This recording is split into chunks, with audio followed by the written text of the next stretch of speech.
L-istabbiltà li nofru twassalna biex mhux biss nimmiraw li nkunu attraenti għall-investituri, iżda li nibqgħu attraenti. Dan kien il-messaġġ ewlieni tal-Prim Ministru Robert Abela fil-ftuħ tal-konferenza tal-Ernst and Young bit-tema Malta Future Realised li matula tħabbar fost l-oħrajn li l-fiduċja tal-kumpaniji internazzjonali fl-attrattività ta' Malta l-investiment żdiedet b'21% f'sena. Il-Prim Ministru saħaq li s-suċċess ekonomiku ta' Malta ġej mill-istabbiltà li qed joffri l-Gvern biex jibni prosperità ġdida għall-intrapriżi u l-familji. This is what I believe underpins the economic success of our country in recent years. Certainty.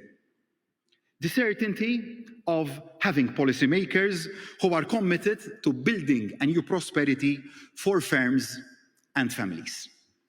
Firms who operate in Malta can rely on stable policies designed to be affordable and also sustainable. And this is what makes our country a uniquely attractive investment destination. Dr. Abela qal l-istudju bħal tal-EY huwa importanti għall-Gvern biex ifassal politika li biha jkompli jixpruna tkabbir ekonomiku.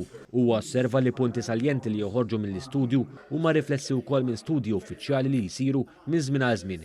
Fost affarijiet oħra l-Prim Ministru Robert Abela irrimarka li fuq medda ta' 12 xahar l-investiment dirett barrani li għandu x'jaqsam max-xjenza, ma' remote gaming u mal-komunikazzjoni fost oħrajn żdied bi kważi $250 miljun. Only last year, FDI flows into Malta, excluding flows from the financial services sector, amounted to €500 million. This was nearly twice the FDI flows observed in 2020 and marked the best results ever recorded. F'dan il-kuntest il-Prim Ministru qal li l-pandemija l-mitna żjed minn qatt qabel il-ħtieġa tad-diġitalizzazzjoni u dan illum huwa importanti għal miri ta' pajjiżna biex ikollna ekonomija newtrali f'termini tal-emissjonijiet tal-karbonju.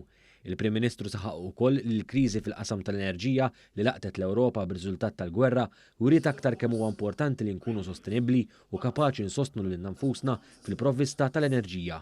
Qal li kemm l-aspett ambjentali manka dak ekonomiku huwa importanti u għalhekk iridu nħarsu iżjed lejn il-ġenerazzjoni ta' enerġija rinnovabbli. Il-Prim Ministru indirizza lill-imprendituri preżenti fil-konferenza u spjega kif waqt sfidi internazzjonali bħal pandemija Malta żammet il-produttività ekonomika b'settur tax-xogħol b'saħħtu. F'dan l-isfond qal li issa l-Gvern Malti qed jerġa' jagħti stabbiltà billi qed jissussidja l-prezzijiet tal-enerġija u ma jitfax il-piżijiet fuq in-negozju u l-familji.